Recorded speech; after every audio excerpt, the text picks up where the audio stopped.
Big 10 Plus 4 is a member of Odd Pods Media and ASAP All Sports All Plays Network.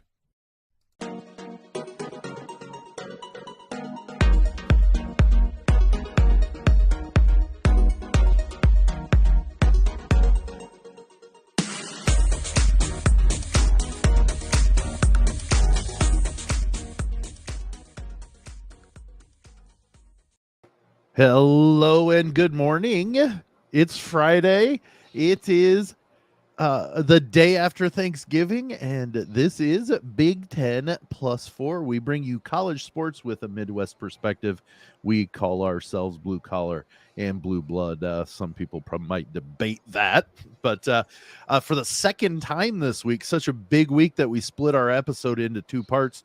Such a big week. Dalton's still not available, Tony Hollinsworth, my buddy over there on the other side of the screen. Dalton's out of town still. I know, I didn't get this when y'all first pitched for me to, potentially come on as a third member. You didn't tell me that we could have paid vacations. How long do I got to be here before I get the paid vacation? Hey, well, when you've got the seniority, you gotta take what you can get. No, but no. Much like Wednesday's episode, we have Dalton in video form. Mm-hmm. He will introduce our games that we're previewing. Such a big week. Like I said, we talked about all of last week's games that kind of set the table for what we're getting ready to approach as early as this afternoon with the first game of the week. But before we start, Tony, is there anything you want to kind of throw into what you're hoping to see? Not necessarily specifics, because we're going to talk specifics, but anything, you have in mind that you're hoping to see? From really the college football world perspective, I'm a little bit biased, as obviously, you and Dalton know I am a Michigan State fan, but I'm also an LSU fan.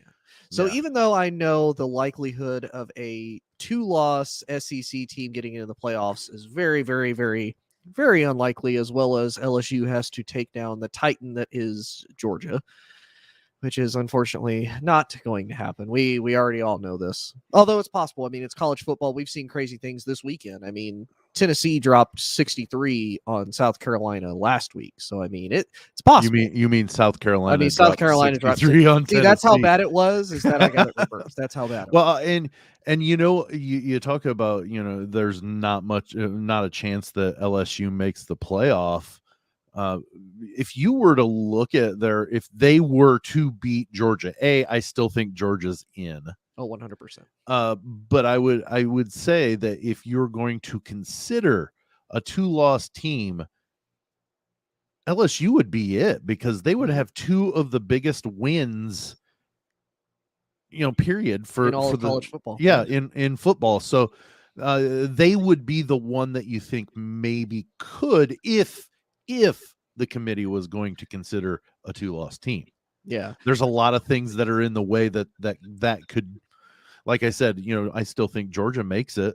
Mm-hmm. And one of the games we're going to talk about here in just a few minutes, one of those teams has got to lose. So I think there's avenues that maybe, but I think you would need USC to lose out. You need TCU to lose. There are things that would probably need to happen, but I think that would be LSU would be the team you would consider. Well, speaking of, and I know this isn't one of our specific topics, but I wanted to see what you thought about it real quick. USC, a future Big Ten team, takes on Notre Dame, who has one of the best passing defenses in the country. And, that's been one of the few times that Caleb Williams overall has struggled. Notre Dame's actually favored right now by at least 5 to 5.5. So do you see Notre Dame potentially throwing a monkey wrench in USC's playoff race? I'm not going to say no. I said that they could beat Clemson. I mean, I didn't predict it, but I said that I could see that it could happen. So yeah, sure. I could see Notre Dame yet doing it again. And you know what that does for me then? That just reinforces that win at the beginning of the season for Ohio State was a good win, because Notre Dame is better than losing to Marshall. Well, and you got to think the last 5 games, I think they've rushed for over 200 yards and scored an something average of around about that, 40 points a game. So I mean, Yeah. they're kind of following Michigan's blueprint, like big offensive line. We're just going to ground and pound down your throat. Time, we're going to control the time of possession, and you're not going to really be able to throw on us either. And you think about USC, they're one of the worst defenses when it comes to stopping the run. So I mean, it's very possible Notre Dame could do an upset. And here's the thing, and we could certainly see, that happening. But I honestly, if I were saying, I would still think that I would be a little surprised if Notre Dame won. You know what I mean? I still expect USC to win. But as we've talked many, many, many times and a lot on Wednesday, this is such a screwy season. Anything is possible right now. Yeah. Which is another reason why I wouldn't rule out a 2-loss LSU. Like if I think they would be the only team this year that you could say, okay, they've got 2 losses, but they're legitimate 2 losses. But look at look at who they've won on top of, that. So, I mean, they shouldn't have lost to Florida State. So this shouldn't even be a conversation, honestly. But it is where we're at. So let's jump towards that was a good little conversation right there. I like that. I was like, man, I had heard that Wednesday afternoon on my way home from work. I was like, man, no, that's a great topic. Like, and then I saw the spread and I saw how everybody broke everything. I was like, okay, maybe a little bit of fighting Irish spirit in there, just well, and I will, to my dying day, I will root for USC over Notre Dame. That's just who I am. It's kind of like you and anybody against Wisconsin, right? Look, there's I don't care who your team is. As if you play against Wisconsin, I am for you. If you play against Alabama, I am for you. Like, it doesn't matter who you are. Well, let's jump into our season ending last week of the season previews. We got Dalton, and if you didn't see Wednesday's episode or part, Dalton did some videos. They're not of the greatest quality because he was doing them on his phone, trying to get them at least to us to where we had some talking points. So you can tell it's Dalton, but it's not like you and I are looking right now. So let's jump to his first topic. All eyes should reside in Lincoln, Nebraska. The Iowa Hawkeyes make the trip out to Lincoln, Nebraska. This is a Friday night game, and for Iowa, they win this, and the Hawkeyes are looking at going back to Indianapolis and staying just as inevitable as we all knew that the Iowa Hawkeyes would be. Through the ups and downs, Iowa and Kirk Ferentz are always there. Now looking for yet another return to Indianapolis. Do you guys think Mickey Joseph and the Huskers have something up the sleeve and kind of derail and maybe give somebody like a Purdue a chance? Again, it's going to take a Nebraska win to do it. What do you think? Before we even answer that, not once, but twice, Dalton said this game was in Lincoln, Nebraska. It is not. It is in Iowa City. We foreshadowed that on Wednesday. It is in Iowa City. Not a huge deal, but we take our wins wherever we can with Dalton. When he's wrong. So yeah, I mean, I know the Hawkeyes. It's going to be a long journey from the locker room to the field. I don't know how they're going to do it. I don't know how they're going to do it. It's hopefully they have hotel accommodations for the midway point. Hopefully. But to answer his question, do I think that Nebraska and Mickey Joseph in Nebraska could come in and they have something up their sleeve? Absolutely, I do. I absolutely think they do have something. They can. I do think it's possible. I'm not like, whoa. I'm not as hopeful about this happening than I was last week against Minnesota. Yeah. But I still have that. When Northwestern hangs with the likes of Ohio State and, the teams that they shouldn't, and then they get blown out by teams that they should be hanging with at least somewhat.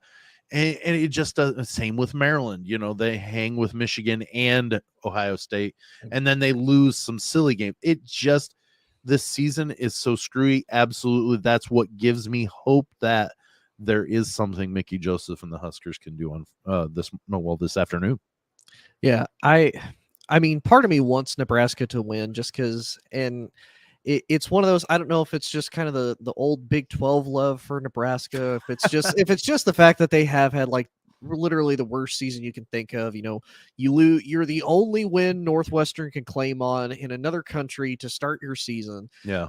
And the fact that Nebraska is talented. It's not like this is a Nebraska team that's just, devoid of any good players. I mean, Casey Thompson's not bad. Anthony Grant has had a good year. He's rushed for almost 1,000 yards. And then Trey Palmer's not a bad receiver either. He's caught almost 900 yards and 7 touchdowns. So this is a good Nebraska team. Right now, I mean, the matchup, they have Iowa winning by 83%. They're only giving Nebraska a 17% chance. And that's purely just because of the defense. And I think that unfortunately is what's going to give Iowa its true win. And its true win against Nebraska is the defense. Because I mean, we talked about it Wednesday and we've talked about it throughout the show, throughout the weeks. Iowa's defense is elite. And right now, the last several weeks when they've just gone on this big winning streak, they're playing the teams that are really right now, on par with them and on par with their level. Like they have a defense that can smother you. You can't score very well against them. There's not a whole lot you can do well. It's just if they could get this anemic offense fixed, this would change everything. Now, if I'm this is kind of a bit of a statement, but also a question to you, Sam. If Iowa wins, there's a good chance Kirk probably keeps his son on as the offensive coordinator. Or do you think it's one of those they come to Kirk and they say, look, you have one of two choices. Either fire your son. No dad ever wants to have to do that, to fire their son, or both of you are gone and we will find somebody else. Do you think that's even a possibility of potentially happening? I absolutely think it could happen. I don't know. It wouldn't be a firing of Kirk Ferentz, but it would be you need to resign or you will be. And I don't know that Kirk Ferentz wants to stain what he has done. I mean, him and Hayden Fry and Kirk Ferentz are the only coaches from Iowa that I know. Like those are the two coaches that were of Iowa. Mm-hmm. So like that is, and he's done everything from what I could see or what we know for the most part. He's done it right. Mm-hmm. He's done it, as far as we can tell, on the level. And it's one of those that I don't think he would want that to go away. So I don't know that he would force them to fire, but I could see that being like, look, we need to get rid. It's okay to admit that he's not a good offensive coordinator, or he's not doing well in his job. If you were to give an honest evaluation, he's not doing his job. Now, he's going to have responsibilities of recruiting. I mean, so he's even responsible for those people being there. So, like, there has to be some sort of a change. I think no matter win, lose, doesn't matter. Unless they all of a sudden put 60 on the board against Michigan or Ohio State in the Big Ten championship, I wouldn't say that is even I think that it needs to be a serious conversation. It's not one of those that you go, well, maybe. No, it needs to be done. Yeah.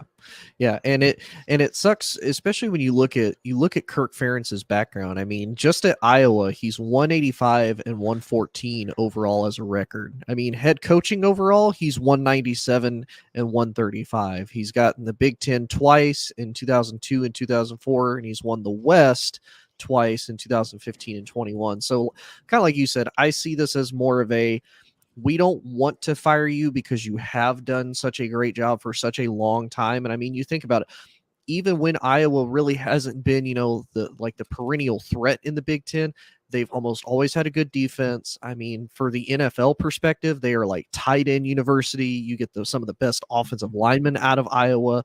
So I mean, it really is. It's a great program. It's been great under Kirk, but I would, if I'm the Iowa athletic director, you have to kind of sit there and go, look, Kirk, we want to keep you, but this offense cannot stay. You have to make a change. If you want to keep him on, if you want to keep your son on as like an offensive assistant, quarterbacks coach, whatever, do it. But he's not calling the plays anymore.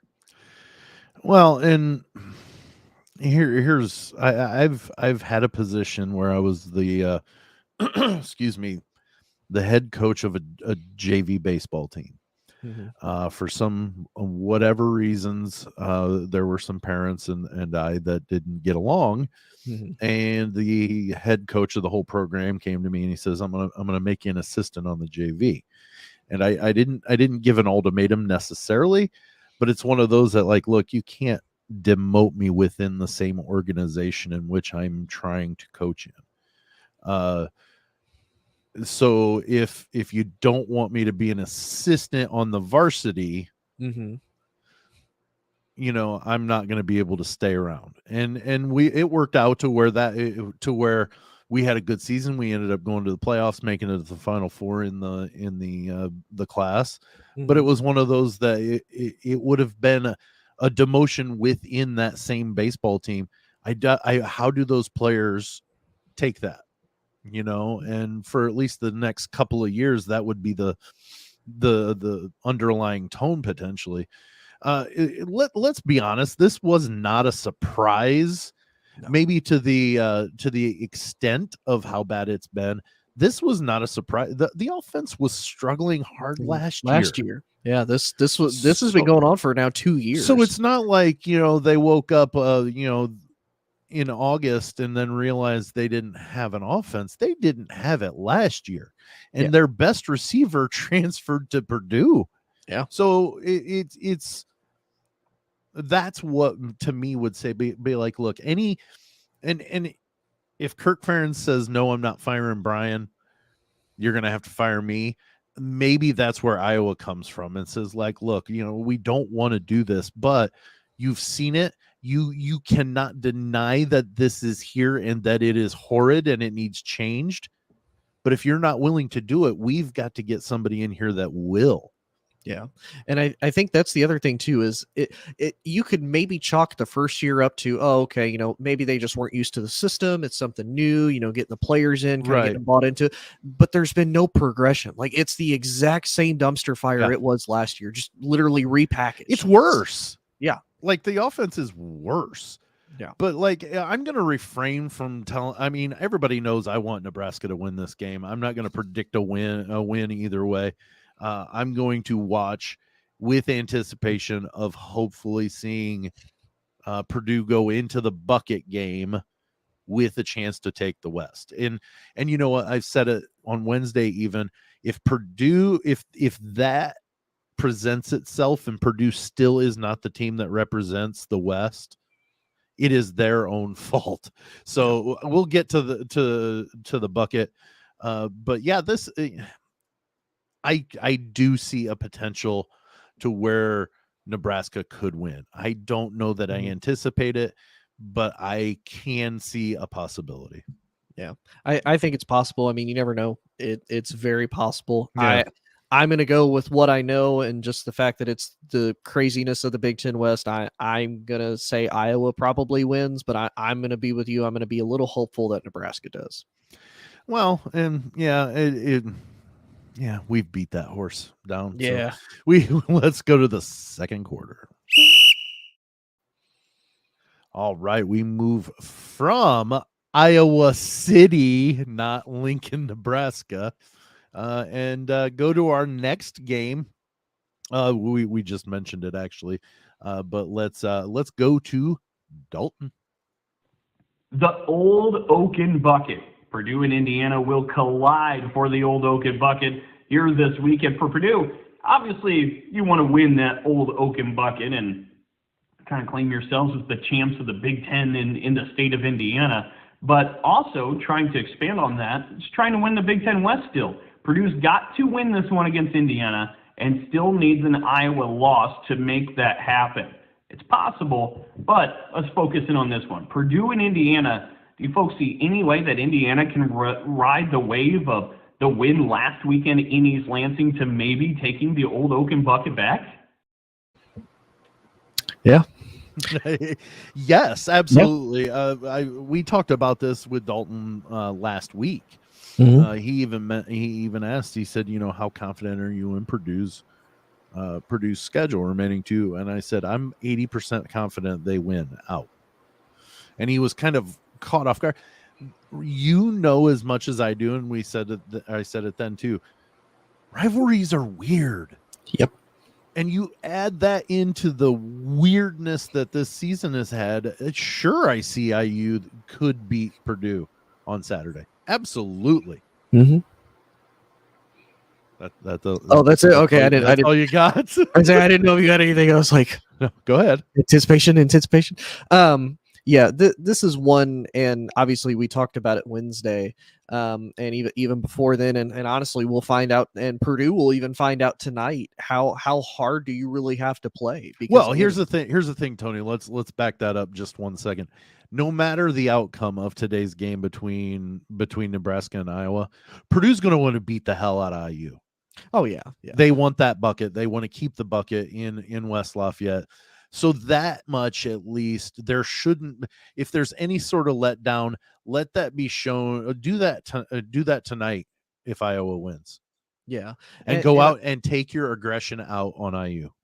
Not only that, but I mean, to me, I'm a big proprietor of finish the season on a high note. Yeah. I mean, like we talked about, Purdue had controlled its own destiny throughout a majority of the year. Like you said, a couple calls against Penn State maybe go a different way.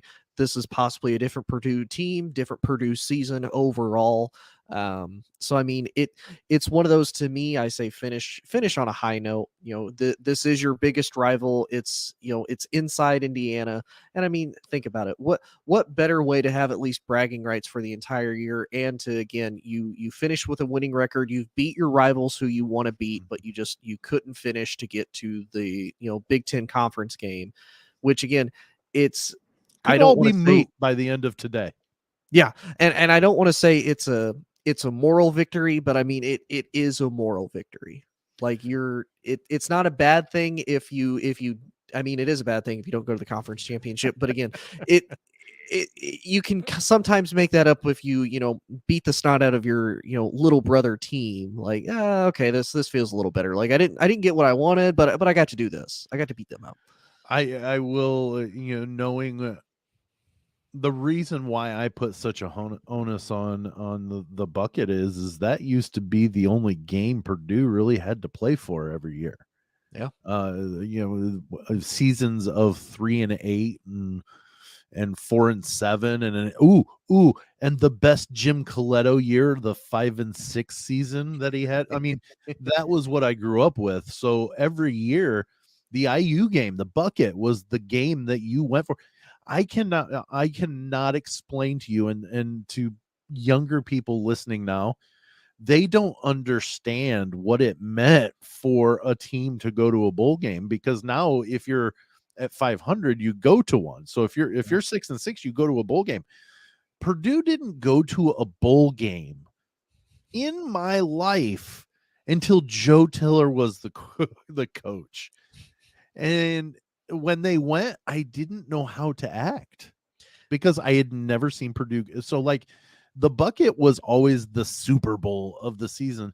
So I'm never going to say that's a moral victory. No, that's still a battle. We want that, even though there's nothing other than we beat IU riding on it. Now, Sam, date yourself a little bit. When was that bowl game that you got to see? I was gonna. I want to say that it was like 1990, 91, maybe. When was Joe Tiller's first bowl at Purdue? Doing this while we're recording. Oh yeah, 100%. Okay, it says 1997 was the first visit to a bowl game. I was a junior. Oh no, actually, Yeah, that would have been my sophomore to junior year in high school. Okay. So you're looking at 16 and maybe 17 years old before I saw Purdue in a bowl game. You say, I won't make you feel too bad, but a little bit. I was 2 when this happened, so I was alive. Barely, and see, you've been alive long enough. Then it's normal for Purdue to be there. When they miss a bowl game, you're like, "Whoa, really? They missed a bowl game?" It's normal for me growing up. Like I would see a lot of Purdue fans, obviously being from Indianapolis, I would see Purdue fans all the time, but it was never really for football. Same with IU fans. Oh, they're not football schools. It's basketball. Well, there's a reason why there's a rather large movie right over my shoulder there of Hoosiers, and it's a basketball movie. Yeah, exactly. And I mean, you think about it. Peyton Manning probably put it best, until he and the Colts showed up and actually started being good, Indiana was a basketball place. Like Indianapolis was a basketball town. I'd still say that it is a basketball, but yeah, let's move on from that. I honestly, I anticipate Purdue winning this game no matter what. The results of today's game, I don't feel will affect my expectation of Purdue winning this game. Now, I don't know the players and any of their connection of, what it is that bucket means to that team individually, but I don't anticipate them losing to IU. Not saying it can't happen, just don't expect it to. I'm going to go on the other end. I think IU just gets the surprise victory because, again, like you said, all depending on how tonight's game goes, maybe Purdue has a shot, maybe they don't, again, more likely they're going to come out and play hard. But again, I could see IU just being like, oh man, if Iowa wins, their season's already ruined. Let's just make it even worse. Let's just rub their nose in it. And again, I gave you grief to start the season because really the only team at the end of week 1 that was undefeated in the state of Indiana was IU. Notre Dame lost and Purdue lost. So I mean, Ball State, everybody, because that was the game Ball State got housed by Tennessee. Yes, it did. So the bucket's it's an interesting concept of what this is gonna mean. It could have even more of a heavy meaning if Nebraska pulls out the win this afternoon. So or I guess it's late afternoon. Yeah, I think it's a 4:30 game. Yeah, depending on who you are. Let's see. Yep, it is 4:00 this afternoon. Okay, so by 7 by about by 8 o'clock. What is it? Sure. By the time most people are coming home from Black Friday shopping, shoot, half of you are watching us while you're waiting in line, probably. It's cold. Get me some Tums. After all the meals, some Tums. But anyways, let's go to the break, and then we'll come back with a couple more games, and then we got headlines. We got to get to our headlines this week. So let's go to the break. You are listening to Big 10 Plus 4, hosted on Anchor and StreamYard.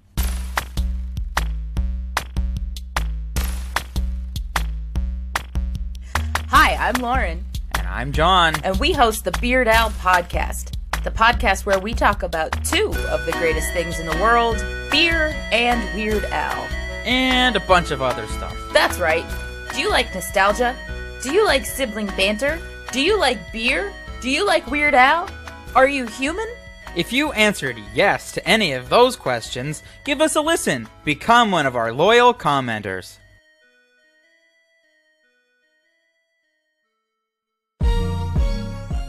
Hey, you there. We've got a question for you. Are you tired of clickbait stories and the loudest voices driving discussions in culture and entertainment? If so, I'm Dylan. I'm Kendall. And I'm Corey. And we host the podcast From the Middle. We're middle-class guys living in the middle of America, in the middle chapters of our lives with points of view somewhere in the middle. We take a more reasonable and centrist approach in our discussions covering genres like comedy, culture, entertainment, and interviews, with really interesting folks like business owners, comic creators, doctors, news anchors, New York Times best-selling illustrators, professional stand-up comics, and more. We really value a relaxed and conversational podcast, one that we hope is so fun and laid back, you'll forget you're not actually hanging out with us. So search at From the Mid Pod, just like it sounds, or check us out everywhere you can find podcasts. All right, we're ready to start off with the third quarter. I've just during the break, I was looking, and Nebraska just doesn't give me a ton of warm feelings because they just haven't done a ton. They haven't won in well over a month, and it's doesn't look good for us here. But I'm again eternal optimist. I'm a Cubs fan, so that does that. But, hey, you're used to waiting over 100 years for a World Series. You can wait a little longer. I'm not that old, but you're not. But Cubs fans are. So let's move on. We got a couple more games, or one more game, I guess. There are people listening that are probably like, "Oh, you're a jerk. You are a jerk." Let's go to Dalton.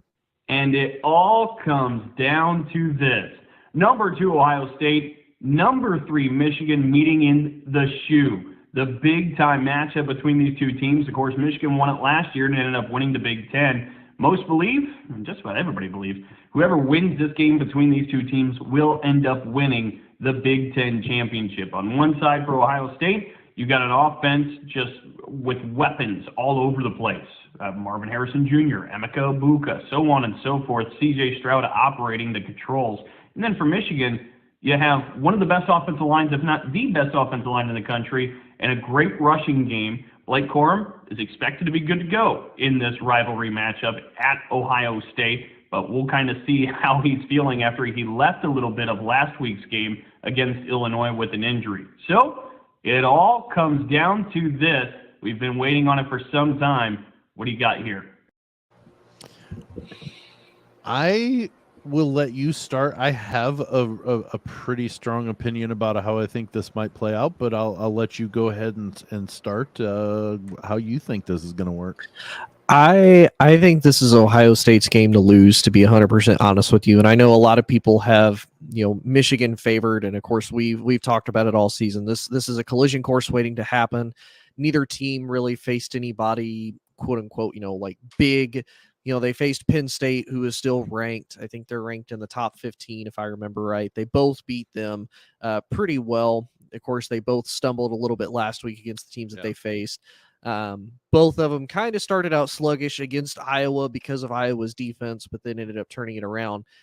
And what people kind of, I guess, give a little bit more, slack to Michigan is they never trailed up until facing Illinois, if I remember right, at all throughout the period of a game. Like they maybe went in a half under, but they never trailed at any point of the game for like a significant amount of time like they did against Illinois.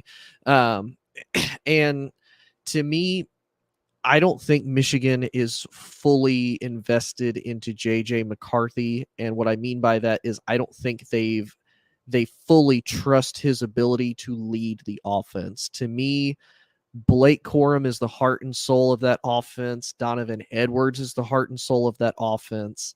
If Blake Corum is out, they're going to put Edwards in. But to me, he's not the caliber of running back that Blake Corum is. And I think Ohio State takes advantage of that. Now, where I think Michigan might have a slight edge over Ohio State, I kind of wonder how well C.J. Stroud will do, because it seemed like he never really got comfortable in that Maryland game. Like the entire time, he seemed like he was uncomfortable. He couldn't really get a rhythm. Running, they're not bad when it comes to running. That's not their bread and butter. Their bread and butter is throwing. I mean, when you have C.J. Stroud, when you have Marvin Harrison Jr., really coming out, Emeka Egbuka, Jackson Smith and Jigba, when he's healthy and able to play, he's a force to be reckoned with. To me, I'm giving it to Ohio State just because as far as I know, Blake Corum is going to play, but he's not going to be at 100%. I mean, that Illinois game really messed him up. He was on the field, but he didn't do much on those last few quarters. So to me, I'm going to give it to Ohio State more than I am Michigan, just purely based off of that. Ohio State has a little bit more of a balance in their offense. To me, Michigan is run first, have JJ manage second. Yeah. That is part of my attack is you've mentioned, and I agree that I don't know that Michigan trusts JJ McCarthy enough for him to win a ball game. So I think and I'm going to be wrong. I've basically come to the realization that this is completely just wrong. I'm going to be wrong, but this is what I'm going to say is going to happen.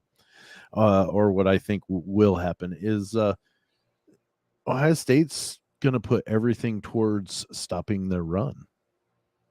They're going to put as much as they can, as many people into the box to try to at least slow. I'm not saying they're going to stop it, but they can't let him go off. They can't let Corum go off like he did last year. No. So they're going to throw the house at him and try to at least slow him down to where he is not as effective. And you know what? You need to trust JJ if you're going to win this ball game. Basically, they're going to say, you know what? We're going to let you have. I liken it to Peyton Manning against the Bears in the Super Bowl in Miami, Florida, in the driving rain. The Bears had a great defense. They were worried about the big play. So they played the umbrella and were giving the Colts the dump off. Well, that's where the Colts beat the Bears. Is Peyton Manning was no dummy. He's like, okay, I'm going to take the easier throw and we're going to bleed you dry. I don't know that they're going to be able to do that with McCarthy, and I think Ohio State wins this by. Yeah, I'm not going to say 2 touchdowns, but I wouldn't be shocked if it was double digits. Yeah. And now I will say, I think that is where McCarthy will have a little bit of a strong suit because, he doesn't take a lot of deep shots. Like the shots, the passes that he does make and the passes he does take, they're short. And I'm not even saying that they're going to go the same route as the Bears did in saying we're going to give you the under. I'm just saying, Peyton Manning saw that he was getting those dump offs, so he went after him. Well, I think Ohio State maybe tries to stack the box some to where those short plays aren't there. So he's got to go over the top. He's got to go a little deeper, and it's harder for him to do. I think that might be the game plan to try to attack Michigan and their offense and still let Corum have that. They're going to score points on Ohio State. Yeah. But I think 100%. Ohio State's going to score just more than Michigan. Both of their defenses are not their strong suits. So there's going to be some points, and I think the offenses are gonna this is going to be a dictated one to where, like it was a few years back, it was Michigan and Ohio State 1-2 at the shoe, and it was like 42-39 or 38 or something like it was something stupid close, but it was really high scoring. I think that could be what we're looking at tomorrow. Yeah, and I think what maybe we forget a little bit, and I think what other people forget, this is really JJ McCarthy's first year. Like this is really his. Yeah, he's not officially a freshman, but this is really his freshman season because he didn't start last year. So I mean, what have we really seen from him this year? Because again, he's not putting up big gaudy numbers. He's been more of a game manager, and I think what's probably the most surprising is not only the fact that he didn't really have a full off season to really be worked with as the true number one starter, maybe groomed a little bit better or however you want to put it. But the fact that he is a 5-star prospect, if I remember correctly, and the fact that there's nothing really to me, and I don't know if you feel the same way, there's nothing really like special about him that makes me like turn my head like, oh, look at this kid up in Michigan. Look at what Michigan has at quarterback. There's nothing that really does that for me. That's like, ooh, look at that quarterback. Like, but that's me. If there is something that will be trending at halftime of this game, if it is a 2-score game and Ohio State's up, I guarantee you Cade McNamara will be trending on social media. Now, is he back from injury? I know he got hurt a few weeks ago. I don't know. Was he officially ruled out, or is he just kind of, he's better now, but he's the backup? If he's healthy, which I didn't even think about that, honestly. If he's healthy, he'll be trending at halftime if Michigan's down. Well, let me see. I will look and see. Because I don't know if I don't know enough about the climate there in the Ann Arbor area or in the Michigan community of how split was it between these two quarterbacks. Obviously, Jim Harbaugh says it was one of the hardest decisions he's ever made, so but is that legitimately how people saw it, or did they think he made a mistake going with McCarthy, or it's really, I don't know. So as of November 10th, he had even posted on his Instagram that he had surgery on his right leg. So he's definitely not going to be. He's not. Never mind. I retract my statement. well, even then, he's still. The reason why I said that is he's still the last quarterback to beat Ohio State. He is a Big Ten champion quarterback. There are those arguments. So if he's hurt, then I guess I didn't realize that portion of it. Well, not only that, but I mean, look at the experience he brings with him. Because like you said, he's the last one to beat Ohio State. He's a Big Ten champion, and you also lost your other backup to him. You lost Milton because he went to Tennessee, right? And is now the Tennessee starter because now he's starting for them his ACL. Yeah, so all of your experience is gone. So all you have right now is McCarthy, and I don't know who Michigan's other quarterbacks are at this point because do they really matter? Like, do they matter? I mean, they do, but they don't. So this game kicks off at noon. It's I think I heard it's only ever been one time not at noon, and it was like at 3:00 15 years ago or something like that. I don't remember exactly, but well, you got to remember it's probably because the last time these two were undefeated and faced each other was 2006. Yeah, so more than likely. Yeah. So it's a big game everywhere. Like many will argue, as a fan of each of these teams would say, it's the rivalry. I'm not here to argue that. I honestly, I like watching the game, but honestly, I don't care. Yeah, it's not that I'm saying I don't care about well, it's one of those we already know whoever wins, they're for sure lock in the playoffs. And even honestly, and I know we talked about it a little earlier, depending on what happens the rest of the weekend and the other conferences and whatnot, it's still even a possibility whoever is the loser could still get in. Like they could, again, highly. I'm not saying that possible. Couldn't happen, but I think Michigan's got a lot less of a chance to go in with a loss than Ohio State does. That's true. That's true. Because again, to me, I think what really gets them all the way up into this point, because everybody knew that these two teams are going to face at the end of the year, is the biggest knock against the Big Ten this year has been strength of schedule. And you look at it. Well, Michigan didn't do anything to help themselves there. So exactly. They had all three cupcakes. The only thing Ohio State did was they faced Notre Dame at that first game of the season. And I mean, it's a different Notre Dame team than what we face now. That's a win. Now they're ranked. That's a win. They beat Penn State, much like Michigan, and they would have a win against Michigan. Yeah. Would be the 3 wins over Michigan having a win over Penn State. Yeah. So now if Michigan beats Ohio State, then you say Michigan's in, and you could still make an argument that Ohio State has enough. Yeah. So, well, let's move to the fourth quarter. The fourth quarter today does bring our headlines, much like the graphic stated. And this week, or every week, we start with Tony and the Tony Tribune. So I guess if that's what we need to do, that's where we'll start. Go ahead. Yeah. So this actually kind of goes pretty well with our theme that we just talked about with the rivalries. You look at Purdue versus Indiana, you look at, Michigan versus Michigan State, you look at Michigan versus Ohio State. Dabo Swinney took a little bit of kind of a playful shot at a Big Ten rivalry. It's not bad, but it's also one of those like, come on, Dabo, come on. So this past Tuesday, he had talked about, this past weekend being a season of its own, obviously with South Carolina, dominating Tennessee like they did. And they talked about some of the rivalries. And of course, Clemson faces South Carolina tomorrow. But he mentioned about how there's some programs, and quote, Northwestern and Indiana, they're probably not having marriage breakups over that. Sweeney said, no offense to Northwestern and Indiana.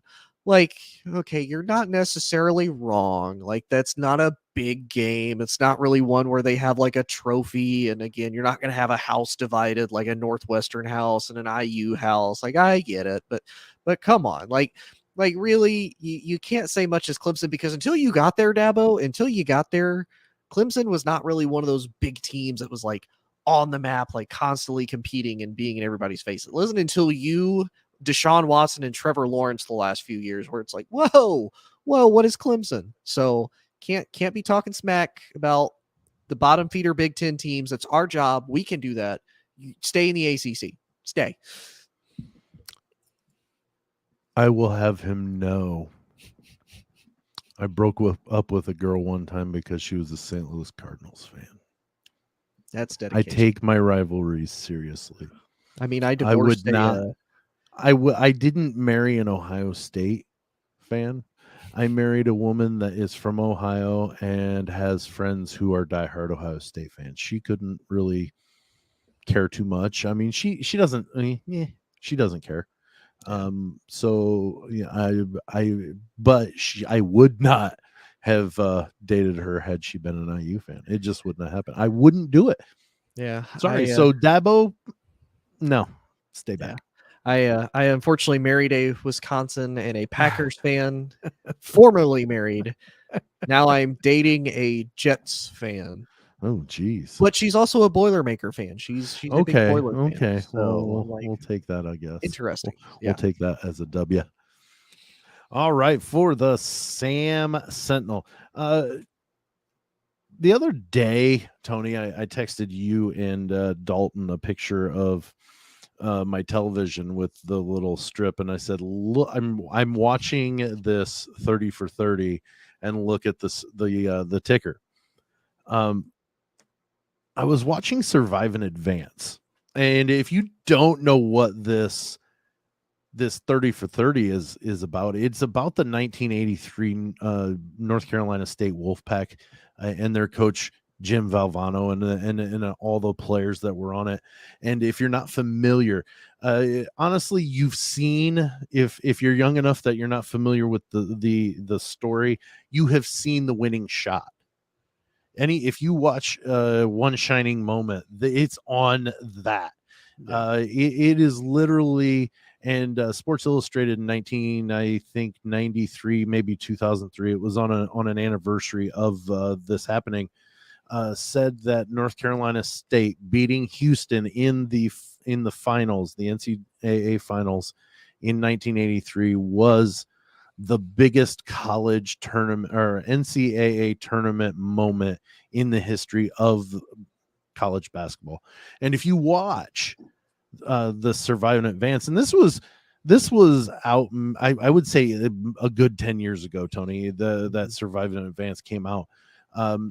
But the story of how those players got there, how Jim Valvano got there, then what they meant to one another, kind of their track from them being recruited and brought in by Valvano, or I'm sorry, getting the job, or Valvano getting the job when they're early in their career at NC State, and just that, like Jim Valvano, he practiced one practice a year to where they did nothing but cut the net down and celebrate like they won the national title. And they said, the players were saying, yeah, it was kind of weird, but the first time, and maybe even the second time, but like the third time, we were ready for it. He said, they were saying it prepared us for knowing what we want to feel. And just like, if I were to write you a storyline where a team that has lost 10 games and looked horrible at times needed to beat the top 3 teams who are nationally power teams, the top 3 teams in your conference, you have to beat them in the conference tournament just to make the tournament. Then you've got to basically come back in every game and you've got to beat the number 1 team to get to the Final Four. And oh, by the way, the number 2 team in the country is sitting in the finals. You wouldn't see that as a viable storyline, and that happened in 1983. Yeah. So it is a great 30 for 30. It is the premise on how they got together for this documentary, or this episode of 30 for 30 was kind of grim because one of their teammates had passed away, but it was they were able to relive their season. It was a fantastic, I would say, probably one of the greatest seasons all told in college basketball, just from how they started to where they ended up at the season. So I know that was an extremely long-winded Sam Sentinel, but oh my goodness, people don't think I'd be a basketball fan like I am. I love college basketball, and those stories are phenomenal. Yeah. So that's they the always Sam Sentinel. Because, I mean, you think about all the talk that we've had about the college football playoffs and how we wish there would be something like, college basketball. And I know there's some people that hate college basketball because you could have the number 32 team or a no-name team beat a number 1 seed. But that's part of the magic. Like, for sure. Like, that's part of it. Any college basketball fan knows who UMBC is. That's the University of Maryland, Baltimore County. Yep. How in the world do you know? Well, they beat the number 1 overall seed in the tournament in the first round. I mean, when big things happen like that, that's why it's NC State was the original Cinderella, because they did it before Villanova beat Georgetown. Yep.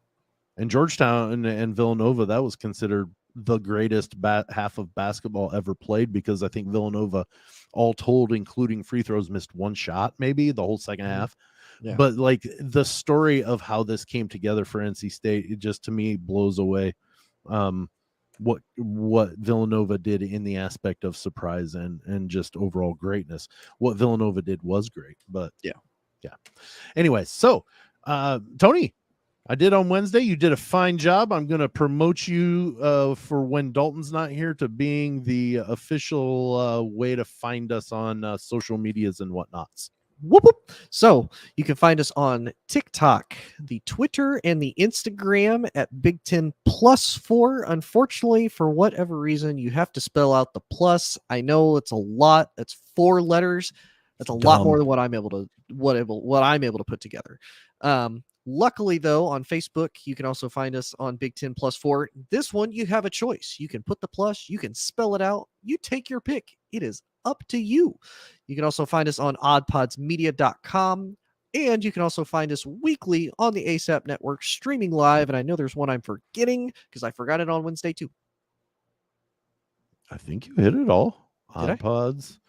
Big Facebook, the TikToks, the Twitter sphere, and the Instagram, and ASAP Network every week. Yeah. I think maybe I didn't miss it Wednesday. I mentioned Spotify on Wednesday. Spotify, is that right. what threw you? Video Because Spotify. Because you can watch the video of this if you really truly love seeing us just chat at each other.